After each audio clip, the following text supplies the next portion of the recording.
Bienvenidos a Consumo Respeto, un espacio dedicado a los derechos de los consumidores. Todos los días, como consumidores, llevamos a cabo una serie de actos que probablemente involucren derechos intelectuales y nosotros no estamos muy conscientes de ello. Bajamos fotos de internet, música, tal vez fotocopiamos algún libro, pretendemos copiar algún CD de música, en fin, una cantidad de cuestiones que parecen bastante asimilables a conductas que cotidianamente llevamos y no tenemos muy claro cuál es el marco legal que las abarca. Tenemos derechos como consumidores, lo decimos todas las semanas, pero probablemente también existen obligaciones que debemos conocer. Sobre este tema vamos a profundizar con nuestra invitada, que es Beatriz Busaniche, para entender un poco mejor esta problemática. Aprovecho para invitarlos, como lo hacemos semanalmente, a visitar nuestros sitios de internet, tanto nuestra página oficial consumorespeto.com.ar como nuestro sitio de Facebook Consumo Respeto, y ahí podrán, como siempre, acercarnos sus propuestas, sus críticas, sus sugerencias para mejorar nuestra propuesta semanal. Enseguida estaremos con estos temas.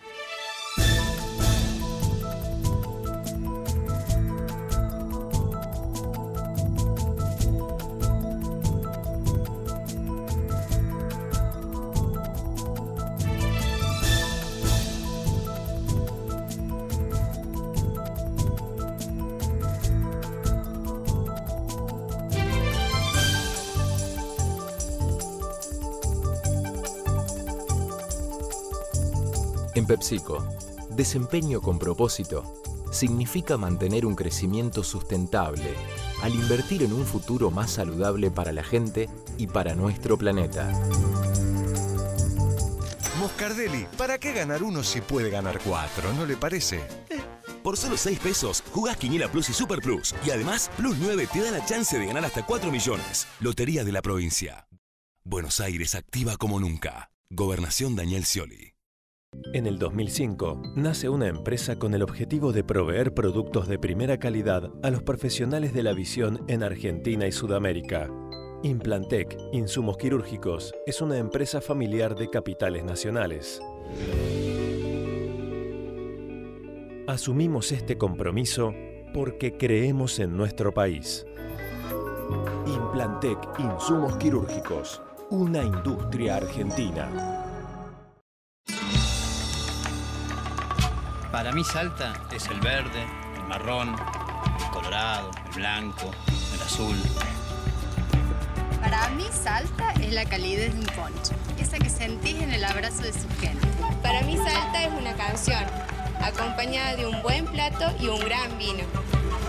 Para mí Salta es descubrir en cada momento una experiencia nueva. Para mí Salta es una provincia llena de provincias y siempre te estamos esperando. Salta, tan linda que enamora.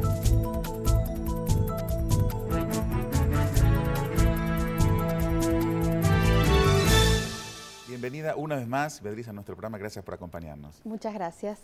Bueno, vamos a presentarte formalmente, como lo hacemos todas las semanas. Estamos con Beatriz Busaniche, lo anticipamos recién en la apertura, que es licenciada en Comunicación Social de la Universidad Nacional de Rosario, magíster en Propiedad Intelectual por Flaxo, también por Flaxo doctorada en Ciencias Sociales, y está a cargo de dirección de proyectos para la Fundación Vía Libre.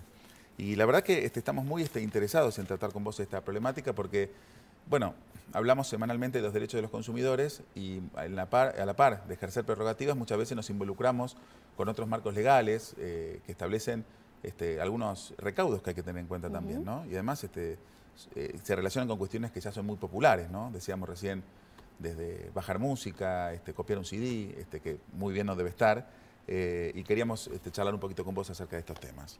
Bueno, sí, el tema de derechos autorales y de propiedad intelectual en general se tocan muy de cerca con los derechos del consumidor, porque finalmente todo lo que tiene que ver con regulaciones de derechos de autor se vuelcan en los actos de consumo, en las nuevas prácticas culturales y en buena medida en el bolsillo de los consumidores. O sea, muchas veces todo lo que tiene que ver con derechos autorales termina impactando en el bolsillo de los consumidores, incluso en algunos lugares donde no sabemos, en un bar, un restaurante, un colectivo, un hotel, en cualquier lugar donde hay música y demás, ahí en algún punto estamos tocando, toca en nuestro bolsillo el tema de derechos de autor. Y más o menos, digamos, a modo de síntesis, ¿en qué consisten estos derechos intelectuales, estos derechos autorales? Bueno, todo el sistema de propiedad intelectual es un sistema jurídico diseñado como política pública que en un principio está pensado para promover la difusión de cultura, la difusión de arte, la edición y demás.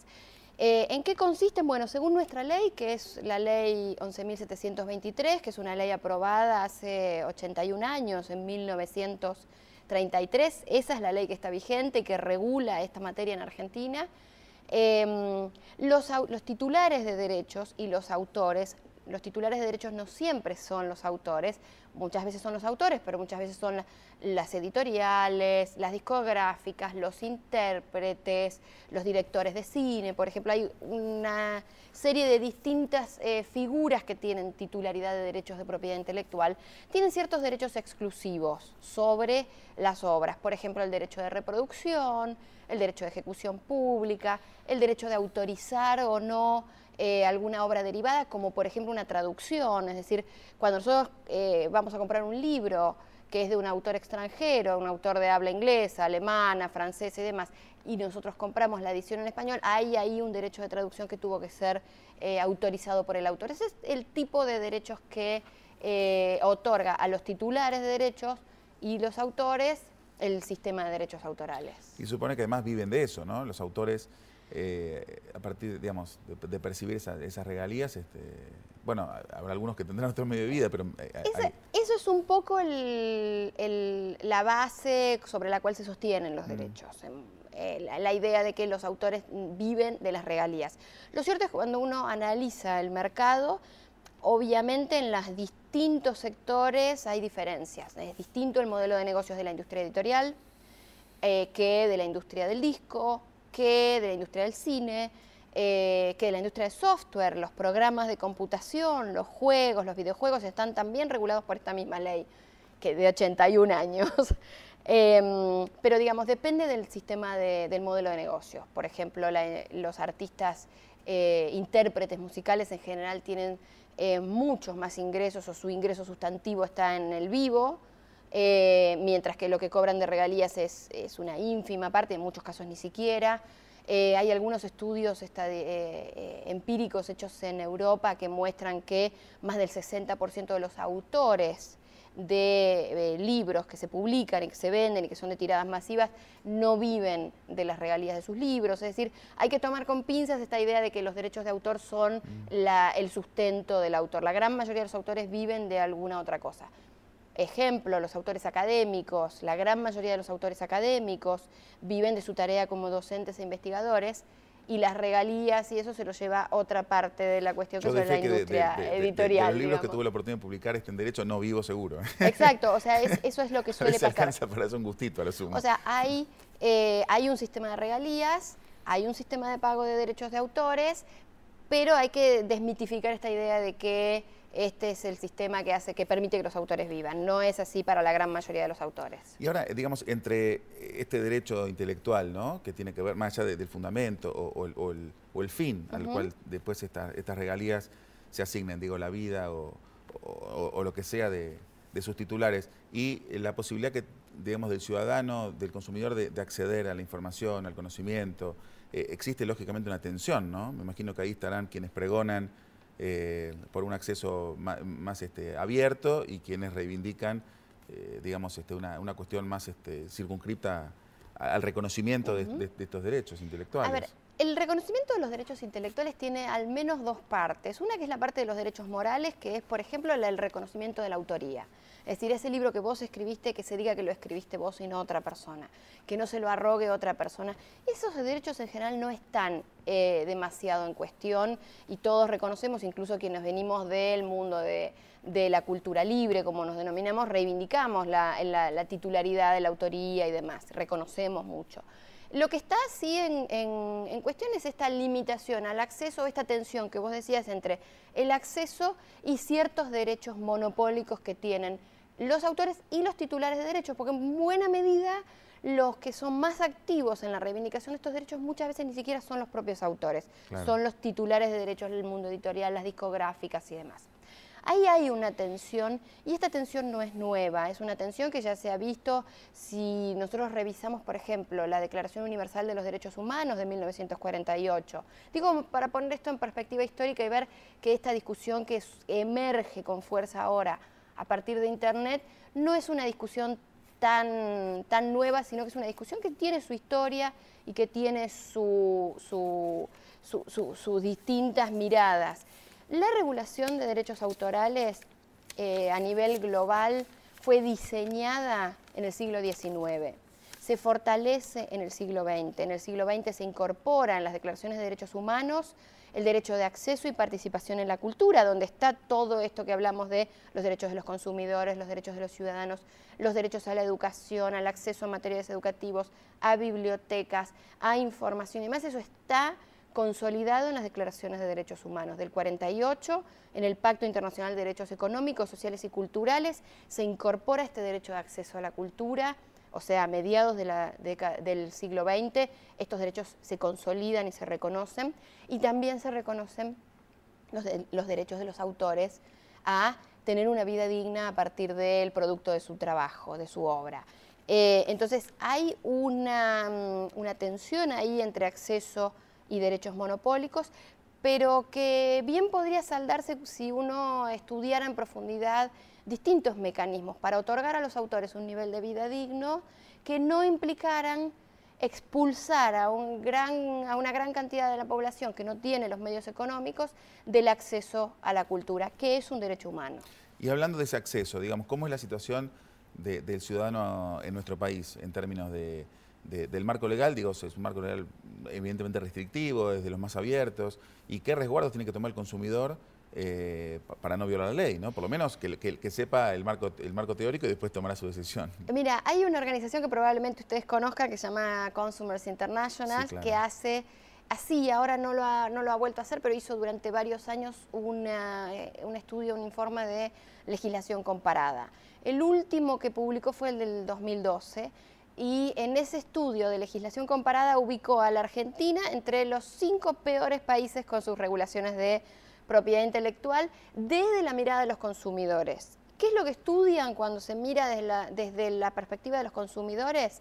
Primero, la duración del derecho. En Argentina en este momento estamos en un monopolio de por vida del autor más 70 años después de su muerte.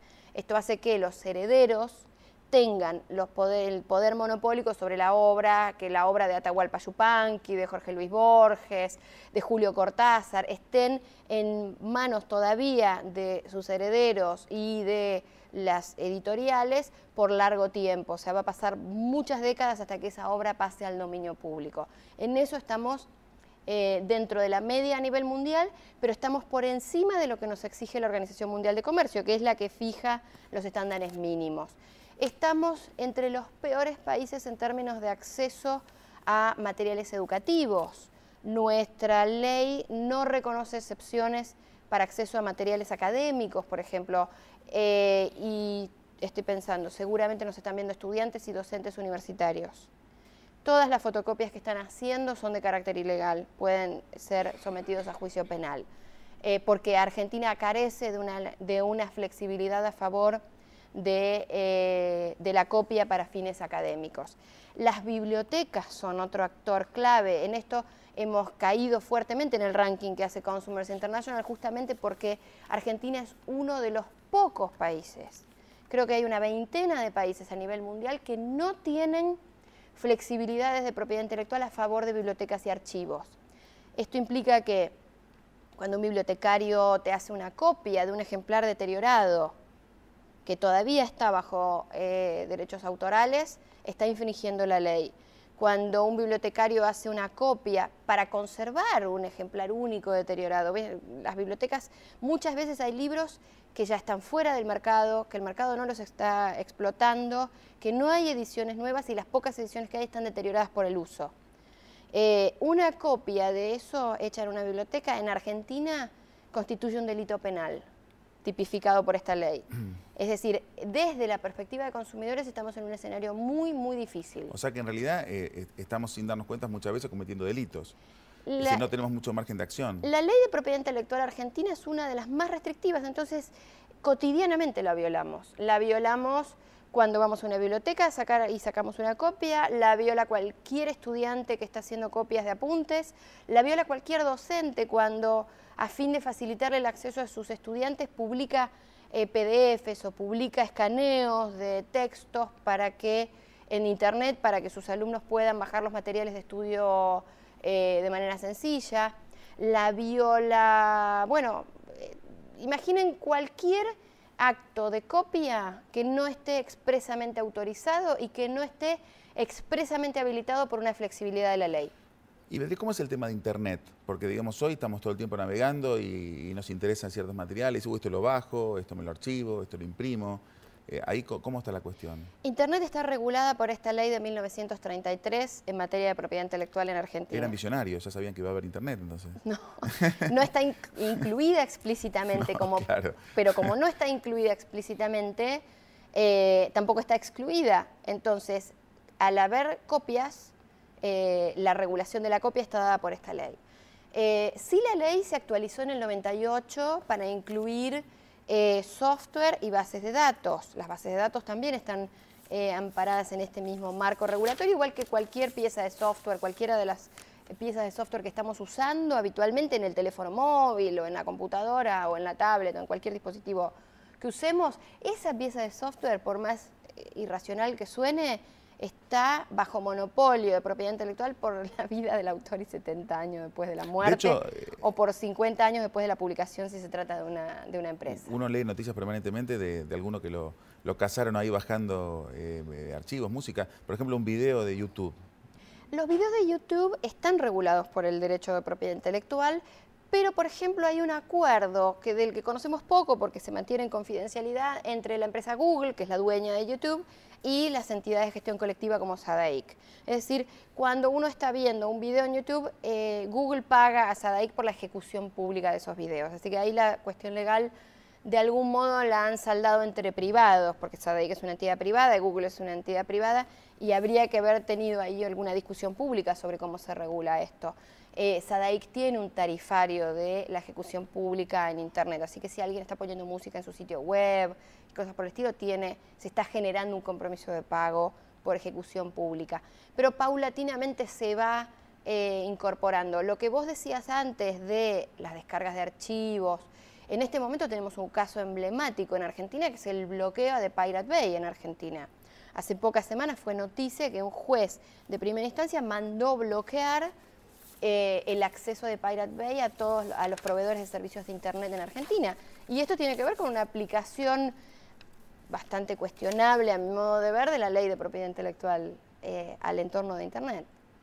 Por un reclamo de las discográficas, de Capif, fue específicamente. Entonces, bueno, el tema, o sea, que está bien candente y bien picante, pero digamos, si vos tuvieras que darle alguna sugerencia al consumidor, porque pareciera que digamos, la cuestión termina cercándonos, ¿no? Dándonos demasiado margen de maniobra, es decir, vamos a describir un día común de un ciudadano que, bueno, entra a Internet, dice, uy, quiero bajarme tal video, bueno, ¿ahí qué hago? O sea, primera advertencia. A ver. Ahí aparece la cara de Beatriz y nos dice, cuidado. Por lo menos en un marco teórico, ¿no? En un marco teórico eso está prohibido. En la práctica está legitimado por la práctica y se supone que el sistema penal está para tipificar y condenar aquellas prácticas que la sociedad considera cuestionables y por lo tanto debe ser actualizado a lo que la sociedad considera cuestionable. Digo, en una época estaba prohibido por ley, no había ley de divorcio y la sociedad lo incorporó. En una época era delito penal ¿cómo es? El engaño dentro del matrimonio y la sociedad lo terminó cambiando, es decir, las leyes están para adaptarse a las prácticas sociales y el sistema penal está ahí para condenar aquellas prácticas que la sociedad considera condenables. Yo entiendo que en este momento la descarga de archivos en Internet es una práctica cotidiana que requiere una revisión, que requiere una reconfiguración del sistema legal. En este momento no es legal hacerlo. Lo cierto es que nadie está persiguiendo a los usuarios finales en Argentina. Es decir, si yo hoy me levanto y me descargo una serie, me descargo una película, me descargo una canción, nadie va a venir a tocar mi puerta y me va a perseguir, porque eso implicaría además algunas prácticas en materia de vigilancia que también se reñirían con la ley. Es decir, para saber que estoy descargando una canción, primero deben monitorear mi conexión a Internet y ver qué estoy haciendo, con lo que infringe mi derecho a la privacidad en comunicaciones, con lo cual ahí hay una cuestión de derechos que entran en colisión y que pueden y que se puede discutir y que creo que en tribunales no podría prosperar demasiado una demanda de este tipo.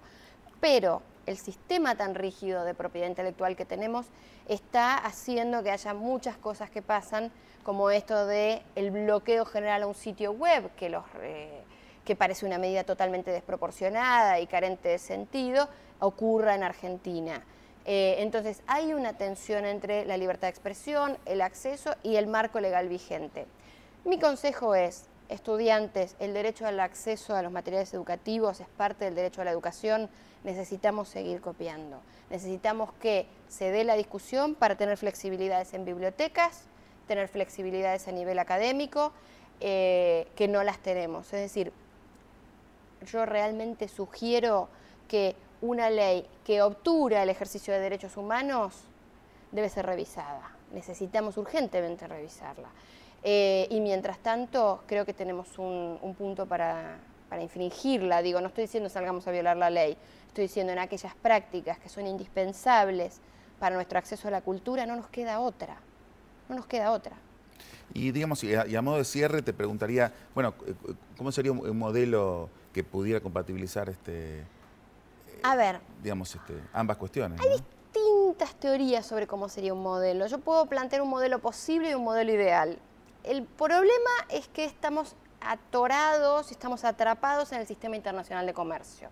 Los estándares mínimos de propiedad intelectual están establecidos en este momento por la Organización Mundial de Comercio y desde mediados de la década del 90 por los tratados sobre aspectos de propiedad intelectual aplicados al comercio que Argentina tiene firmado y que son compromisos a nivel internacional por los cuales Argentina está obligado a tener estándares mínimos. Esto nos obliga a tener firmada la Convención de Berna, de tener una serie de cuestiones de propiedad intelectual rígidas, de monopolios rígidos.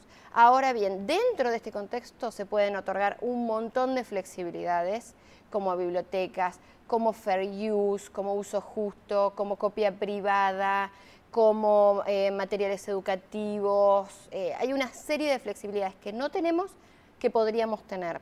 En el mundo ideal, que está lejos, está mucho más lejos, pero creo que es el horizonte, la utopía hacia la que debemos caminar, el sistema de propiedad intelectual debe ser otorgado solamente por lo que se conoce como opt-in, es decir, que aquel que quiera hacer algún tipo de comercialización con su obra, la registre y tenga algún tipo de derechos exclusivos sobre la obra con fines de comercializar, pero que la norma sea el dominio público, la libre circulación y el libre acceso, y que aquel que quiere montar un negocio sobre este monopolio tenga alguna regulación que le permita hacerlo.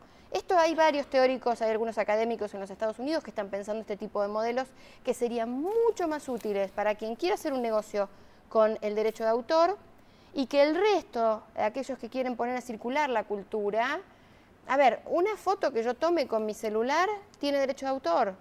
Un video que yo haga, un texto que yo escriba en internet, en mi blog personal, que yo lo pongo para compartir, tiene derecho de autor y tiene 70 años post-mortem. Tiene el mismo sistema, una foto que saca cualquiera de nosotros y publica en su red social preferida, que un tanque de Hollywood, o que una película, o que un disco de las estrellas del momento. Es decir, ese es el problema.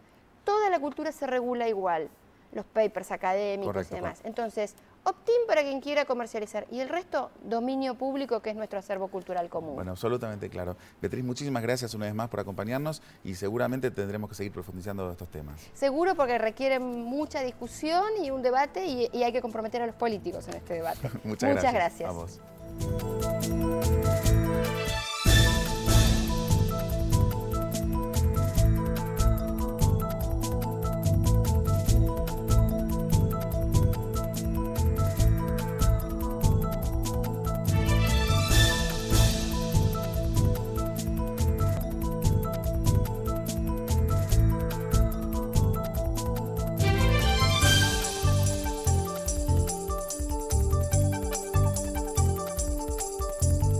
En PepsiCo, desempeño con propósito significa mantener un crecimiento sustentable al invertir en un futuro más saludable para la gente y para nuestro planeta.